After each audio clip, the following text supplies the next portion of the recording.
വാർത്താസന്ധിയിലേക്ക് എല്ലാ പ്രിയപ്പെട്ട പ്രേക്ഷകർക്കും സ്വാഗതം. ഇന്നത്തെ വാർത്താ ദിനത്തിൽ പുറത്തുവന്ന വളരെ പ്രധാനപ്പെട്ട വാർത്തകൾ ഇനിയുള്ള അരമണിക്കൂർ സമയം പ്രേക്ഷകർക്ക് മുമ്പിലേക്ക് എത്തും. യമൻ ജയിലിൽ കഴിയുന്ന നിമിഷപ്രിയയുടെ മോചനത്തിന് ശ്രമങ്ങൾ ഊർജിതമായിരിക്കെ വധശിക്ഷയിൽ ഉറച്ച് കൊല്ലപ്പെട്ട യമൻ പൗരന്റെ കുടുംബം.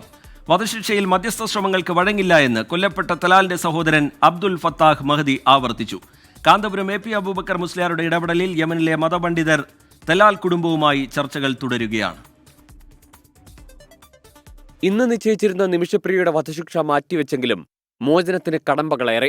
കൊല്ലപ്പെട്ട യമൻ പൗരന്റെ കുടുംബം നിമിഷപ്രിയയുടെ വധശിക്ഷ നടപ്പാക്കണമെന്നതിൽ ഉറച്ചു നിൽക്കുകയാണ്. മധ്യസ്ഥ ശ്രമങ്ങൾക്ക് വഴങ്ങില്ലെന്നും എത്ര സമയമെടുത്താലും വധശിക്ഷ നടപ്പാക്കും വരെ കാത്തിരിക്കുമെന്നുമാണ് കൊല്ലപ്പെട്ട തലാലിന്റെ സഹോദരൻ അബ്ദുൽ ഫത്താഹ് മഹദിയുടെ പ്രതികരണം. സമസ്ത നേതാവും ഇന്ത്യൻ ഗ്രാൻഡ് മുഫ്തിയുമായ കാന്തപുരം AP അബൂബക്കർ മുസ്ലിയാരുടെ ഇടപെടലിൽ യമൻ മതപണ്ഡിതർ അനുനയ നീക്കം തുടരുകയാണ്. നിമിഷപ്രിയയുടെ മോചനത്തിനായി ജാഗ്രതയോടെ മുന്നോട്ടു പോകണമെന്ന് ആക്ഷൻ കൗൺസിൽ ഭാരവാഹികൾ പറഞ്ഞു. സോഷ്യൽ മീഡിയയിൽ നിന്നൊക്കെ വരുന്ന വളരെ നെഗറ്റീവായ ചില കമൻറ്റുകളും വാർത്തകളൊക്കെ അപ്പോൾ തന്നെ അവരെ കുടുംബത്തിലും എത്തുന്നുണ്ട്. കാരണം അവിടെയൊക്കെയുള്ള യമനികളായിട്ടുള്ള വിദ്യാർത്ഥികൾ ഇവിടെ ധാരാളം പഠിക്കുന്നുണ്ട്. അപ്പം അത്തരം നെഗറ്റീവായ വാർത്തകൾ പലപ്പോഴും വലിയ വിപരീത ഫലമാണ് നമുക്കുണ്ടാക്കുക. കാന്തപുരം AP അബൂബക്കർ മുസ്ലിയാരെ സന്ദർശിച്ച ശേഷമായിരുന്നു ആക്ഷൻ കൗൺസിൽ ഭാരവാഹികളുടെ പ്രതികരണം. CPIM സംസ്ഥാന സെക്രട്ടറി MV ഗോവിന്ദനും സംസ്ഥാന സെക്രട്ടേറിയറ്റ് അംഗം MV ജയരാജനും കോഴിക്കോട് കാരന്തൂർ മർക്കസിലെത്തി AP അബൂബക്കർ മുസ്ലിയാരെ കണ്ടു. വധശിക്ഷ ഒഴിവാക്കുന്നതിന് എല്ലാ ശ്രമങ്ങളും നടത്തുന്നുവെന്ന് വിദേശകാര്യ മന്ത്രാലയ വൃത്തങ്ങൾ അറിയിച്ചു. ദുബായ് ബ്യൂറോയ്ക്കൊപ്പം 24 കൊച്ചി. പുതുക്കിയ കീം റാങ്ക് ലിസ്റ്റ് അനുസരിച്ചുള്ള പ്രവേശന നടപടികളിൽ ഇടപെടാതെ സുപ്രീം കോടതി. മറുപടി സത്യവാങ്മൂലം നൽകാൻ നിർദ്ദേശിച്ച് സംസ്ഥാന സർക്കാരിന് നോട്ടീസ് അയച്ചു. പുതുക്കിയ കീം റാങ്ക് പട്ടിക നടപ്പാക്കുമെന്ന് ഉന്നത വിദ്യാഭ്യാസ മന്ത്രി ഡോക്ടർ R ബിന്ദു വ്യക്തമാക്കി. കീം പരീക്ഷയിൽ പുനഃക്രമീകരിച്ച റാങ്ക് പട്ടിക പ്രകാരമുള്ള പ്രവേശന നടപടികളെ ബാധിക്കുന്ന തീരുമാനത്തിലേക്ക് കടക്കാൻ കഴിയില്ല എന്നായിരുന്നു സുപ്രീം കോടതിയുടെ നിരീക്ഷണം. ഈ വർഷത്തെ പ്രവേശന നടപടിയിൽ ഇടപെടാനാകില്ലെന്നും സുപ്രീം കോടതി അറിയിച്ചു. പ്രവേശന നടപടികളെ ബാധിക്കുന്ന തീരുമാനത്തിലേക്ക് കടക്കാൻ കഴിയില്ലെന്നും അതിനാൽ അപ്പീൽ നൽകുന്നില്ല എന്നുമായിരുന്നു സംസ്ഥാന സർക്കാരിന്റെ നിലപാട്. പുതിയ പ്രോസ്പെക്ടസ് അനുസരിച്ച് സർക്കാർ അടുത്ത വർഷം മുതൽ പ്രവേശനം നടത്തട്ടെ എന്നാണ് CBSEയുടെ നിലപാട്. കേരള സിലബസ് വിദ്യാർത്ഥികൾ നൽകിയ ഹർജി 4 ആഴ്ചയ്ക്ക് ശേഷം വീണ്ടും പരിഗണിക്കും. ഇപ്പോൾ ഈ ഒരു ഘട്ടത്തിൽ അവസാന നിമിഷത്തിൽ ഇപ്പോൾ നടന്നുകൊണ്ടിരിക്കുന്ന അഡ്മിഷൻ പ്രോസസ്സ് നിർത്തിവെക്കാനോ അതിലെന്തെങ്കിലും ഒരു അൺസർട്ടനിറ്റി ഉണ്ടാക്കാനോ കോടതി ആഗ്രഹിക്കുന്നില്ല എന്നാണെന്ന് പറഞ്ഞത്. ആ ഒരു സാഹചര്യത്തിൽ കോടതി ഇപ്പോൾ ഇടപെടുന്നില്ല എന്നാണ് പറഞ്ഞത്. പക്ഷേ കോടതി നമ്മുടെ അപ്പീൽ ഫയലിൽ സ്വീകരിച്ചു. മറുപടി സത്യവാങ്മൂലം നൽകാൻ നിർദ്ദേശിച്ച് സംസ്ഥാന സർക്കാരിന് സുപ്രീം കോടതി നോട്ടീസ് അയച്ചു. പുതുക്കിയ കീം റാങ്ക് പട്ടിക നടപ്പാക്കുമെന്നും അടുത്ത മാസം 14-നകം പ്രവേശന നടപടികൾ പൂർത്തിയാക്കുമെന്നും ഉന്നത വിദ്യാഭ്യാസ മന്ത്രി ഡോക്ടർ R ബിന്ദു വ്യക്തമാക്കി. 24 ഡൽഹി. സംസ്ഥാനത്ത് വരും മണിക്കൂറുകളിൽ അതിശക്തമായ മഴയ്ക്ക് സാധ്യതയെന്ന് കേന്ദ്ര കാലാവസ്ഥാ വകുപ്പ്. 9 ജില്ലകളിൽ ഓറഞ്ച് അലർട്ട് പ്രഖ്യാപിച്ചു. നാളെ മുതൽ വടക്കൻ കേരളത്തിൽ മഴയുടെ ശക്തി വർദ്ധിച്ചേക്കും. ഈ മാസം 19 വരെ കേരള, കർണാടക, ലക്ഷദ്വീപ് തീരങ്ങളിൽ മീൻപിടുത്തത്തിന് വിലക്കുണ്ട്. കാസർഗോഡ്, കണ്ണൂർ, വയനാട്, കോഴിക്കോട്, മലപ്പുറം, പാലക്കാട്, തൃശൂർ, ഇടുക്കി, എറണാകുളം ജില്ലകളിലാണ് ഓറഞ്ച് അലർട്ട്. ബാക്കി 5 ജില്ലകളിൽ യെല്ലോ മുന്നറിയിപ്പുമുണ്ട്. നാളെ കണ്ണൂർ, കാസർഗോഡ്, കോഴിക്കോട്, വയനാട് ജില്ലകളിലാണ് ഓറഞ്ച് അലർട്ട് നിലവിലുള്ളത്. വരും ദിവസങ്ങളിൽ വടക്കൻ കേരളത്തിൽ മഴയുടെ ശക്തി വർദ്ധിക്കും. രാജസ്ഥാനു മുകളിൽ സ്ഥിതി ചെയ്യുന്ന ശക്തി കൂടിയ ന്യൂനമർദ്ദവും തെക്കു പടിഞ്ഞാറൻ ബീഹാറിനും കിഴക്കൻ ഉത്തർപ്രദേശിനും മുകളിലായുള്ള മറ്റൊരു ശക്തി കൂടിയ ന്യൂനമർദ്ദവും കാലവർഷത്തെ സ്വാധീനിക്കാം. കേരളത്തിൽ ഒറ്റപ്പെട്ടയിടങ്ങളിൽ ഇന്നു മുതൽ ഈ മാസം 20 വരെ മണിക്കൂറിൽ 40 മുതൽ 50 കിലോമീറ്റർ വരെ വേഗതയിൽ കാറ്റ് വീശാനും സാധ്യതയുണ്ട്. ഈ മാസം 19 വരെ കേരള, കർണാടക, ലക്ഷദ്വീപ് തീരങ്ങളിൽ മത്സ്യബന്ധനം വിലക്കി. അപകടകരമായ രീതിയിൽ ജലനിരപ്പ് ഉയർന്നതിനെ തുടർന്ന് കാസർഗോഡ് ജില്ലയിലെ ഉപ്പള നദിയുടെ തീരപ്രദേശങ്ങളിൽ സംസ്ഥാന ജലസേചന വകുപ്പ് ഓറഞ്ച് അലർട്ട് പ്രഖ്യാപിച്ചു. 24 തിരുവനന്തപുരം. പാലക്കാട് വീണ്ടും നിപ്പ. കുമരംപുത്തൂരിൽ മരിച്ച 57-കാരന്റെ മകനും നിപ്പ സ്ഥിരീകരിച്ചു. മഞ്ചേരി ലാബിലാണ് പ്രാഥമിക പരിശോധന നടത്തിയത്. പൂനെ വൈറോളജി ഇൻസ്റ്റിറ്റ്യൂട്ട് ഫലം നാളെ പുറത്തുവരും. മണ്ണാർക്കാട് കുമരംപുത്തൂർ സ്വദേശിയായ 57-കാരന്റെ സമ്പർക്ക പട്ടികയിലുള്ള മകനാണ് ഏറ്റവും ഒടുവിൽ രോഗം സ്ഥിരീകരിച്ചിരിക്കുന്നത്. രോഗലക്ഷണങ്ങളോടെ പാലക്കാട് ഗവൺമെന്റ് മെഡിക്കൽ കോളേജിൽ ഐസൊലേഷൻ വാർഡിൽ 32-കാരനായ യുവാവ് ചികിത്സയിൽ കഴിയുകയാണ്.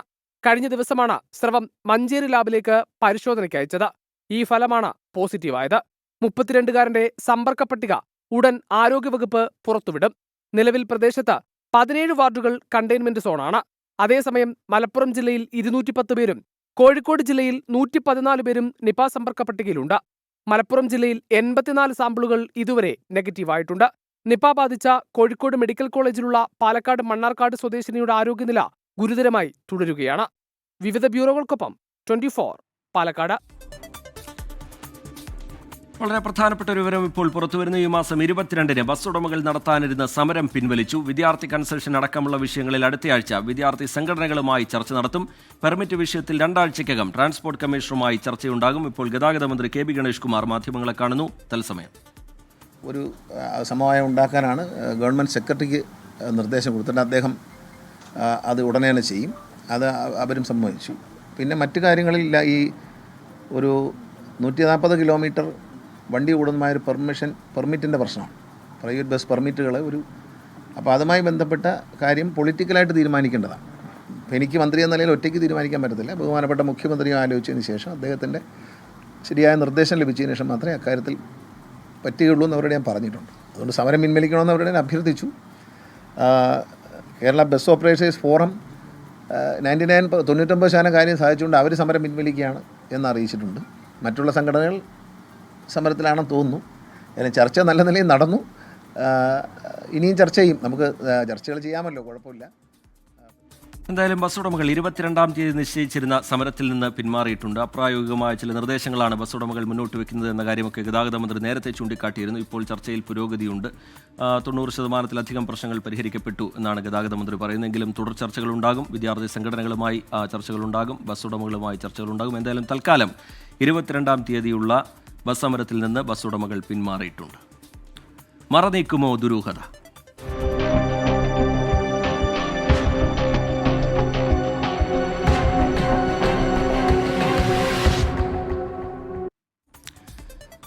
കർണാടക ധർമ്മസ്ഥലയിലെ തെളിവെടുപ്പിൽ നിന്ന് പോലീസിന്റെ ദുരൂഹ പിന്മാറ്റം. ധർമ്മസ്ഥല സ്നാനഘട്ടത്തോട് ചേർന്ന കാട്ടിൽ തെളിവെടുപ്പിനായി വെളിപ്പെടുത്തൽ നടത്തിയ ശുചീകരണ തൊഴിലാളി വന്നെങ്കിലും പോലീസ് എത്തിയില്ല. അരമണിക്കൂറോളം കാത്തുനിന്ന ശേഷം ശുചീകരണ തൊഴിലാളി മടങ്ങി. 24 എക്സ്ക്ലൂസീവ്. സുരക്ഷാ ഭീഷണിയുള്ള സാക്ഷി എത്തി, പക്ഷേ പോലീസ് വന്നില്ല. ഇവിടെ ഇങ്ങനെയൊക്കെയാണത്രേ. രാജ്യം ഒന്നടങ്കം നടുങ്ങിയ വെളിപ്പെടുത്തലിന്റെ അന്വേഷണത്തിൽ ധർമ്മസ്ഥല പോലീസിന്റെ ഗുരുതര അനാസ്ഥ.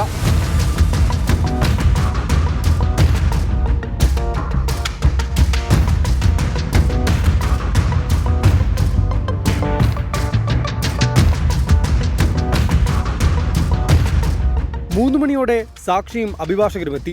കാറിൽ കാത്തിരിപ്പ് തുടങ്ങി. പോലീസ് സുരക്ഷ നൽകണമെന്ന് കോടതി നിർദ്ദേശിച്ച പ്രതിക്കൊപ്പം പേരിനു പോലും ഒരാളില്ല.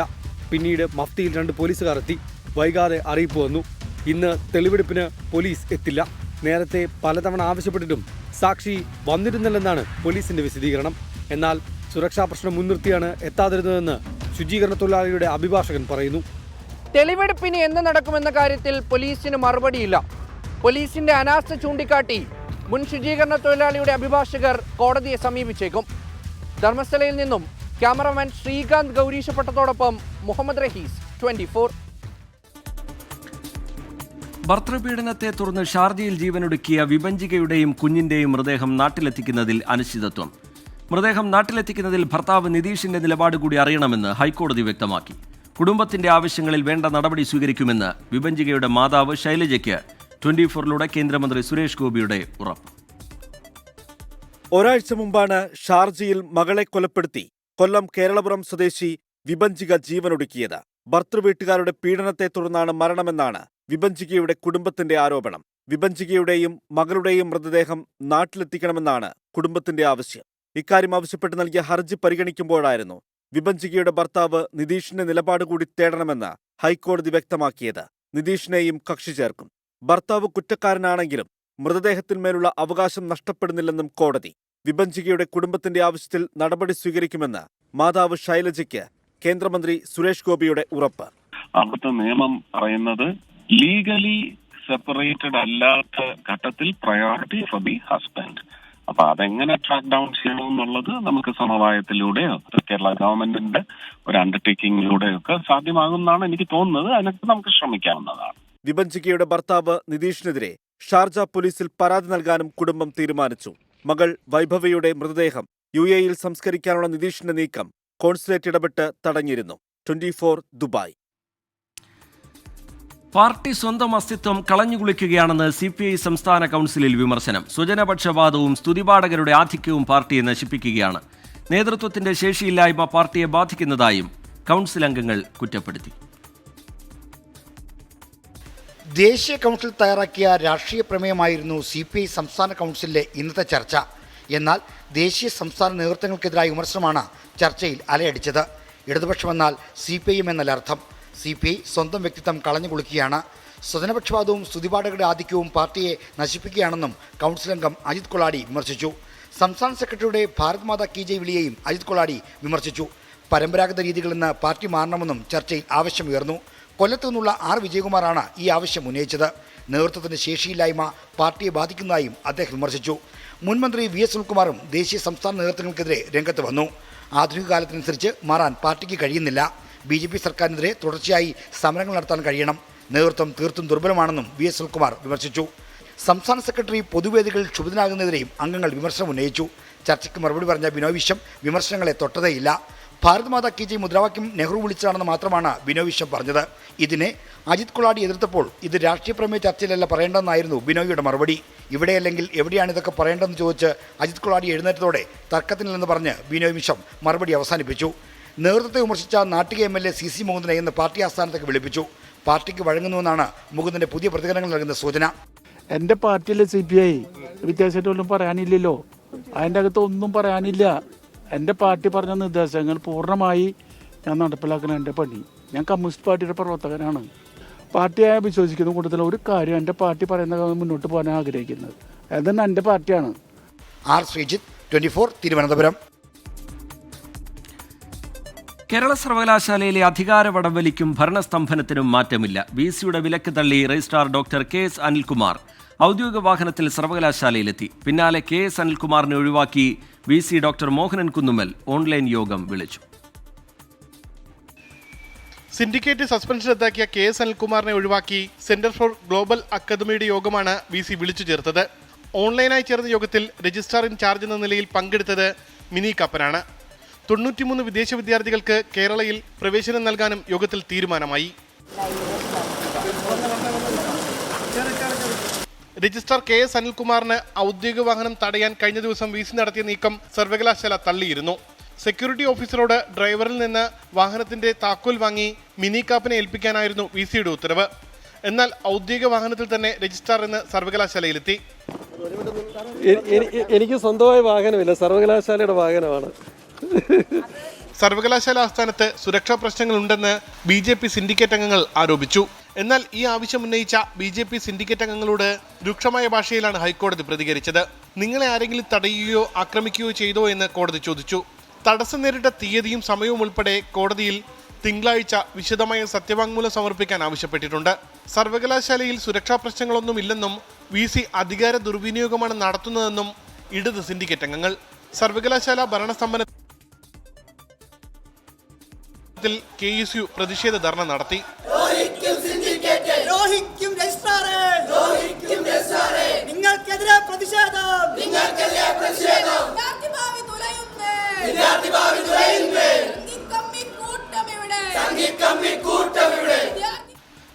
തിരുവനന്തപുരം.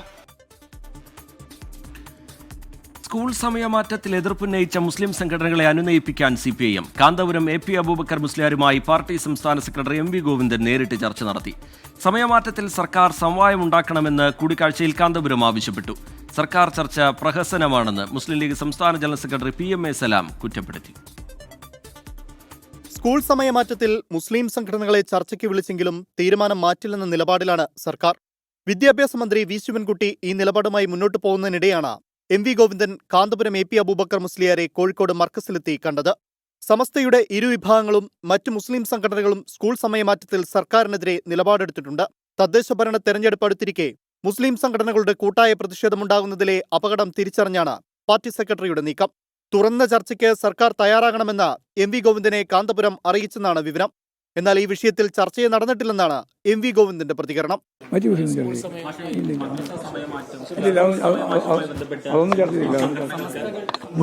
സമസ്തയ്ക്ക് വലിയ എതിർപ്പ് പ്രകടിപ്പിച്ചിട്ടുണ്ട്. ആ വിഷയത്തിൽ ഏതെങ്കിലും തരത്തിലുള്ള ചർച്ചകൾ നടത്തിയോ? സർക്കാർ തീരുമാനത്തിനെതിരെ മുസ്ലിം ലീഗ് ഇന്നും വിമർശനം ഉന്നയിച്ചു. ചർച്ചയ്ക്ക് മുമ്പ് തന്നെ തീരുമാനം പ്രഖ്യാപിക്കുകയാണ് വിദ്യാഭ്യാസ മന്ത്രിയെന്ന് ലീഗ് ജനറൽ സെക്രട്ടറി PMA സലാം ആരോപിച്ചു. ഒരു വിഷയത്തിൽ രണ്ടഭിപ്രായമുണ്ടാകുമ്പോൾ ചർച്ച നടക്കും. ചർച്ചയ്ക്ക് ശേഷമാണ് തീരുമാനം പറയേണ്ടത്. ഇവിടെ ചർച്ചയ്ക്ക് മുമ്പ് തന്നെ ബഹുമാനപ്പെട്ട വിദ്യാഭ്യാസ മന്ത്രി തീരുമാനം പ്രഖ്യാപിച്ചിരിക്കുകയാണ്. ഇപ്പോൾ ചർച്ചയ്ക്ക് എന്താ അർത്ഥമുള്ളത്? നിലമ്പൂർ ഉപതെരഞ്ഞെടുപ്പിൽ ന്യൂനപക്ഷ വോട്ടുകൾ പാർട്ടിക്ക് കിട്ടിയില്ലെന്ന വിലയിരുത്തൽ CPIM-ലുണ്ട്. ജമാഅത്ത് ഇസ്ലാമി UDF ബന്ധം ചർച്ചയാക്കിയെങ്കിലും പാർട്ടിക്ക് സ്ഥിരമായി വോട്ട് ചെയ്യുന്ന സംഘടനകളുടെ പിന്തുണ കൂടി നഷ്ടപ്പെടുന്ന സ്ഥിതിവിശേഷം ഒഴിവാക്കാനാണ് MV ഗോവിന്ദൻ തന്നെ സ്കൂൾ സമയമാറ്റത്തിൽ ചർച്ചയ്ക്ക് മുൻകൈയെടുക്കുന്നത്. Political desk 24. വാർത്താസന്ധ്യയിലേക്ക് വീണ്ടും. പത്തനംതിട്ട വെച്ചൂച്ചിറയിൽ ഭാര്യാമാതാവിനെ യുവാവ് മൺവെട്ടി കൊണ്ട് അടിച്ചു കൊലപ്പെടുത്തി. 54-കാരി ഉഷാമണിയാണ് കൊല്ലപ്പെട്ടത്. മരുമകൻ സുനിലിനെ പോലീസ് കസ്റ്റഡിയിലെടുത്തു. കുടുംബ പ്രശ്നങ്ങളാണ് കൊലപാതകത്തിലേക്ക് നയിച്ചതെന്ന് പോലീസ് പറയുന്നു. ഉച്ചയ്ക്ക് 2:30യോടെയാണ് ക്രൂര കൊലപാതകം നടന്നത്. വേച്ചൂച്ചിറ ചാത്തൻതറ അഴുത ഉന്നതിയിലെ ഉഷാമണിയുടെ വീട്ടിലെത്തിയ സുനിൽകുമാറുമായി തർക്കമുണ്ടായി. തർക്കത്തിനിടെ വീടിന് സമീപത്ത് കിടന്നിരുന്ന മൺവെട്ടി ഉപയോഗിച്ച് തലക്കടിക്കുകയായിരുന്നു. കൃത്യത്തിന് ശേഷം സംഭവസ്ഥലത്ത് തുറന്ന സുനിൽകുമാറിനെ പോലീസെത്തി കസ്റ്റഡിയിലെടുത്തു. മൂത്ത പെൺകുട്ടി കുറച്ചൊന്ന് അധികം കാലമായി ഭർത്താവിൽ നിന്ന് കഴിഞ്ഞ് ഈ സ്ത്രീയോടൊപ്പം ഈ നാട്ടിൽ തന്നെ കഴിഞ്ഞു വരികയായിരുന്നു. ഈ പെൺകുട്ടി അത് ഈ ഭർത്താവിനൊപ്പം ചെല്ലണമെന്നും പറഞ്ഞ് നിരന്തരം ഇവിടെ പ്രശ്നമുണ്ടാക്കുന്ന സാഹചര്യം ഉണ്ടായിരുന്നു. ഇന്ന് എരുമേലിയിൽ വെച്ച് ഇത്തരത്തിലൊരു തർക്കം ഈ മരുമകനും ഉഷ എന്ന സ്ത്രീയും തമ്മിൽ ഉണ്ടായിട്ടുണ്ടായിരുന്നു. അതിന്റെ ഭാഗമായിട്ടായിരിക്കും അയാൾ ഇവിടെ എത്തി മഴ ഉപയോഗിച്ചാണ് തലക്കടിച്ച് കൊന്നത്. കുടുംബ പ്രശ്നങ്ങളാണ് കൊലപാതകത്തിലേക്ക് നയിച്ചതെന്നാണ് പോലീസ് സംശയിക്കുന്നത്. 4 വർഷമായി സുനിൽകുമാർ ഭാര്യയുമായി പിണങ്ങിക്കഴിയുകയായിരുന്നു. ഇതിന് കാരണം ഉഷാമണി എന്നായിരുന്നു ഇയാൾ കരുതിയിരുന്നത്. ഇൻക്വസ്റ്റ് നടപടികൾ പൂർത്തിയാക്കി ഉഷാമണിയുടെ മൃതദേഹം ആശുപത്രിയിലേക്ക് മാറ്റും. 24 പത്തനംതിട്ട. തെരുവ് നായകളെ നിയന്ത്രിക്കാൻ നിർണായക ഇടപെടലുമായി സർക്കാർ. രോഗം ബാധിച്ച തെരുവ് നായ്ക്കളെ ദയാവധം നടത്താൻ സർക്കാർ അനുമതി നൽകും. ഇന്ന് തിരുവനന്തപുരത്ത് ചേർന്ന മന്ത്രിതല യോഗത്തിന്റേതാണ് തീരുമാനം. ബ്ലോക്ക് പഞ്ചായത്ത് തലത്തിൽ മൊബൈൽ വന്ധ്യംകരണ യൂണിറ്റുകൾ സ്ഥാപിക്കാനും യോഗത്തിൽ തീരുമാനമായി. തെരുവുനായ ആക്രമണം രൂക്ഷമായ സാഹചര്യത്തിലാണ് സർക്കാരിന്റെ ഇടപെടൽ. അസുഖബാധിതരായ തെരുവുനായ്ക്കളെ കേന്ദ്ര ചട്ടങ്ങൾ പാലിച്ച ദയാവധത്തിന് വിധേയമാക്കാൻ സർക്കാർ അനുമതി നൽകും. തദ്ദേശ സ്വയംഭരണ സ്ഥാപനങ്ങൾക്കായിരിക്കും അനുമതി നൽകാൻ അവകാശം. ഇത് animal husbandry practices and procedures rules പ്രകാരം ABC റൂൾസിന് ശേഷം നിലവിൽ വന്നതാണ്. അതുപ്രകാരം സെക്ഷൻ 8A പ്രകാരം ഒരു പ്രൊവിഷനുണ്ട്. അത് ഉപയോഗപ്പെടുത്തും. ഒറ്റ കാര്യമേ ഉള്ളൂ, വെറ്റിനറി ഡോക്ടർ ഇത് രോഗബാധിതമാണ് എന്ന് സാക്ഷ്യപ്പെടുത്തണം. ആഗസ്റ്റ് മാസം മുതൽ സമ്പൂർണ്ണ വാക്സിനേഷൻ യജ്ഞം ആരംഭിക്കും. സംസ്ഥാനത്തെ ഓരോ ബ്ലോക്ക് പഞ്ചായത്തുകളിലും പോർട്ടബിൾ ABC സെന്ററുകൾ സ്ഥാപിക്കും. 152 ബ്ലോക്കാണുള്ളത്. ഒരു ബ്ലോക്കിൽ 1 എന്ന നിലയിൽ പോർട്ടബിൾ ABC കേന്ദ്രങ്ങൾ ലഭ്യമാക്കും. 2-3 ആഴ്ച ഒരു ബ്ലോക്കിൽ വാങ്ങിയാൽ ഒരു പഞ്ചായത്തിൽ, അത് കഴിഞ്ഞ് അടുത്ത പഞ്ചായത്തിലേക്ക് നീക്കാം. വലിയ ട്രാൻസ്പോർട്ടേഷൻ വലിയ ചെലവ് വരുന്നതാണ്. പക്ഷേ നമുക്കിപ്പോൾ ഇന്നത്തെ സാഹചര്യത്തിൽ അതല്ലാതെ മാർഗം വേറെയില്ല. നായ്ക്കൾക്ക് ഇലക്ട്രോണിക് ചിപ്പ് ഘടിപ്പിക്കുന്ന കാര്യം ആലോചനയിലുണ്ടെന്ന മൃഗസംരക്ഷണ വകുപ്പ് മന്ത്രി ചിഞ്ചു റാണി. ചിപ്പ് ഓരോ നായ്ക്കൾക്കും ചിപ്പ് പിടിപ്പിച്ചു കഴിഞ്ഞാൽ ഒരു 12 അക്ക നമ്പറാണ് നമ്മുടെ ചെവിയിലോ ഏതെങ്കിലും അതിൻ്റെ ഈ ഭാഗത്തോ എവിടെയെങ്കിലും ഇഞ്ചെക്ട് ചെയ്ത് നമുക്ക് പിടിപ്പിക്കാൻ സാധിക്കും. അപ്പോൾ ആ നായി എവിടത്തെയാണെന്നുള്ളത് അറിയാം. അഡ്രസ്സൊക്കെ അതിൽ കാണും. നായി വാക്സിൻ എടുത്തിട്ടുണ്ടോ എന്നറിയാം. നായ്ക്ക് ലൈസൻസ് ഉണ്ടോ എന്നറിയാം. എല്ലാ കാര്യങ്ങളും കിട്ടും. ABC സെന്ററുകൾക്കെതിരെ പ്രതിഷേധിച്ചാൽ അവർക്കെതിരെ കേസെടുക്കാനും തീരുമാനമുണ്ട്. ഓരോ പഞ്ചായത്തുകളിലും ഇതിനായി ജനകീയ സമിതി രൂപീകരിക്കും. ജനകീയ സമിതിയുടെ മേൽനോട്ടത്തിലായിരിക്കും പ്രതിരോധ പ്രവർത്തനങ്ങൾ. 24 തിരുവനന്തപുരം. വാർത്തകളിലേക്ക് വീണ്ടും. സംസ്ഥാനത്ത് വിവിധയിടങ്ങളിൽ കാട്ടാനാക്രമണം. വയനാട് വനംവകുപ്പിന്റെ ജീപ്പിന് നേരെ ആന പാഞ്ഞെടുത്തു. ആനയെ തുരത്താൻ ശ്രമിക്കുന്നതിനിടയിലാണ് സംഭവം. അതിരപ്പള്ളിയിൽ കാട്ടാനാക്രമണത്തിൽ വാഹനങ്ങൾ തകർന്നു. മൂന്നാറിൽ ഭീതി വിതച്ച് വീണ്ടും പടയപ്പ ഇറങ്ങി. സൈലന്റ് വാലി എസ്റ്റേറ്റിലെത്തിയ പടയപ്പ തോട്ടം മേഖലയിൽ വ്യാപകമായി കൃഷി നശിപ്പിച്ചു. ഇടുക്കി ചിന്നക്കനാൽ കോഴിപ്പനക്കുടി റോഡിൽ കാട്ടാനക്കൂട്ടം ഇറങ്ങി. സ്കൂൾ ബസ്സുകൾ ഉൾപ്പെടെ റോഡിൽ കുടുങ്ങി. RRT സ്ഥലത്ത് എത്തിയിട്ടുണ്ട്. രാഹുൽ വിജയൻ വിവരങ്ങളുമായി ഇടുക്കിയിൽ നിന്ന് ചേരുന്നുണ്ട്. രാഹുൽ, വിവരങ്ങൾ എന്താണ്? രാഹുൽ,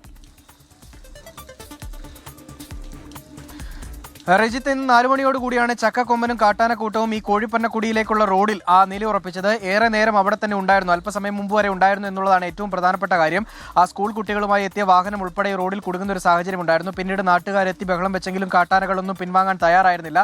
ഇപ്പോൾ എന്തായാലും RRT എത്തിയ ആനകളെ ഒരു സൈഡിലേക്ക് മാറ്റിയിട്ടുണ്ട്, അതുവഴിയുള്ള ഗതാഗതം പുനഃസ്ഥാപിച്ചിട്ടുണ്ട്. അപ്പോഴും ആശങ്ക ഇപ്പോൾ നിലനിൽക്കുകയാണ്. ജോലിയൊക്കെ കഴിഞ്ഞ് വരുന്ന ആളുകളുണ്ട്. ഇരുട്ടായി കഴിഞ്ഞ് കഴിഞ്ഞാൽ ഇവർ ഈ കുടിയിലേക്കൊക്കെ പോകുന്ന സമയത്ത് ഈ ആന വരുമോ ആക്രമിക്കുമോ എന്നുള്ള ഭയമുണ്ട്. അതുകൊണ്ട് തന്നെ RRTയുടെ ഇടപെടൽ കാര്യക്ഷമമായിട്ട് ആ മേഖലയിൽ ഉണ്ടാവണം എന്നുള്ളതാണ് ഏറ്റവും പ്രധാനപ്പെട്ട കാര്യം. ഒരാനയല്ല, ചക്കക്കൊമ്പനും മതപ്പാടുള്ളതുകൊണ്ട് തന്നെ അതിൻ്റെ കൂടെ മറ്റ് ആനകളുമുണ്ട്. അത് വലിയ അപകടകാരികളായിട്ട് ഇങ്ങനെ നിൽക്കുന്നു എന്നുള്ളതാണ് നാട്ടുകാർ പറയുന്നത്. റീജിത്ത്. ശരി, രാഹുൽ വിജയൻ ഇടുക്കിയിൽ നിന്ന് വിശദാംശങ്ങൾ പങ്കുവയ്ക്കുകയായിരുന്നു. പുതുക്കാട് താലൂക്ക് ആശുപത്രിക്ക് ട്രോളിയും വീൽചെയറുകളും കൈമാറി Kerala vision. Kerala vision group of companies MD Suresh Kumar PP, NH Anwar trust president Abubakar Siddique എന്നിവർ ചേർന്നാണ് ഉപകരണങ്ങൾ കൈമാറിയത്. കേരള വിഷന്റെ കോർപ്പറേറ്റ് സോഷ്യൽ റെസ്പോൺസിബിലിറ്റിയുടെ ഭാഗമായി NH അൻവർ ട്രസ്റ്റുമായി ചേർന്നാണ് പരിപാടി സംഘടിപ്പിച്ചത്.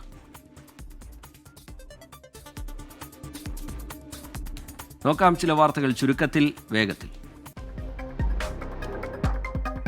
പഹൽഗാം ഭീകരാക്രമണത്തിന് ശേഷം ഭീകരർ ആഘോഷം നടത്തിയെന്ന് സാക്ഷിമൊഴി. ഭീകരർ ആകാശത്തേക്ക് 4 റൗണ്ട് വെടിയുതിർത്തത് കണ്ടുവെന്ന് സാക്ഷി ദേശീയ അന്വേഷണ ഏജൻസിക്ക് മൊഴി നൽകി. റാപ്പർ വേടന്റെയും ഗൗരി ലക്ഷ്മിയുടെയും പാട്ടുകൾ കാലിക്കറ്റ് യൂണിവേഴ്സിറ്റി BA മലയാളം സിലബസിൽ നിന്ന് ഒഴിവാക്കണമെന്ന് ശുപാർശ. പരാതികളെ തുടർന്ന് സർവകലാശാല മലയാളം വിഭാഗം മുൻ മേധാവി MM ബഷീർ നടത്തിയ പഠന റിപ്പോർട്ട് VCക്ക് കൈമാറി. ഡ്രൈവിംഗ് ടെസ്റ്റ് പരിഷ്കരണത്തിൽ സംസ്ഥാന സർക്കാരിന് തിരിച്ചടി. ഡ്രൈവിംഗ് സ്കൂൾ ഉടമകൾ നൽകിയ ഹർജികളിൽ പരീക്ഷാ പരിഷ്കരണം ഹൈക്കോടതി റദ്ദാക്കി. ഡൽഹിയിൽ സ്കൂളുകൾക്ക് വ്യാജ ബോംബ് ഭീഷണി. പോലീസ് പരിശോധനയിൽ സംശയാസ്പദമായി ഒന്നും കണ്ടെത്താൻ കഴിഞ്ഞില്ല. 3 ദിവസത്തിനിടെ ഡൽഹിയിലെ 10 സ്കൂളുകൾക്കാണ് ഭീഷണി സന്ദേശം എത്തിയത്. സംസ്ഥാനത്ത് കഴിഞ്ഞ 6 മാസത്തിനിടെ ഓൺലൈൻ തട്ടിപ്പിലൂടെ നഷ്ടപ്പെട്ടത് 351 കോടി രൂപ. ഇതുവരെ പോലീസിന് ലഭിച്ചത് 19,927 പരാതികൾ. ഏറ്റവും കൂടുതൽ പരാതികൾ മലപ്പുറത്ത് നിന്ന്. Janaki V versus state of കേരളയുമായി ബന്ധപ്പെട്ട ഹർജി ഹൈക്കോടതി തീർപ്പാക്കി. സെൻസർ സർട്ടിഫിക്കറ്റ് നൽകിയെന്നും CBFC അറിയിച്ചു. ചിത്രത്തിന്റെ റിലീസ് നാളെ. ഒഡീഷയിലെ വിദ്യാർത്ഥിനിയുടെ ആത്മഹത്യയിൽ കോളേജ് പ്രിൻസിപ്പലിനെതിരെ ഗുരുതര കണ്ടെത്തലുകൾ. ആരോപണ വിധേയനായ അധ്യാപകനെതിരായ ഇന്റേണൽ കംപ്ലയിന്റ് കമ്മിറ്റിയുടെ റിപ്പോർട്ട് പ്രിൻസിപ്പൽ അവഗണിച്ചു. വാർത്താസന്ധ്യ പൂർത്തിയാവുകയാണ്. ഇനി പൊതുജനം കഴുതിയല്ല സാർ എന്ന പരിപാടി കാണാം. പ്രേക്ഷകർക്കൊപ്പം ഗോകുൽ രവിയെത്തും. നമസ്കാരം.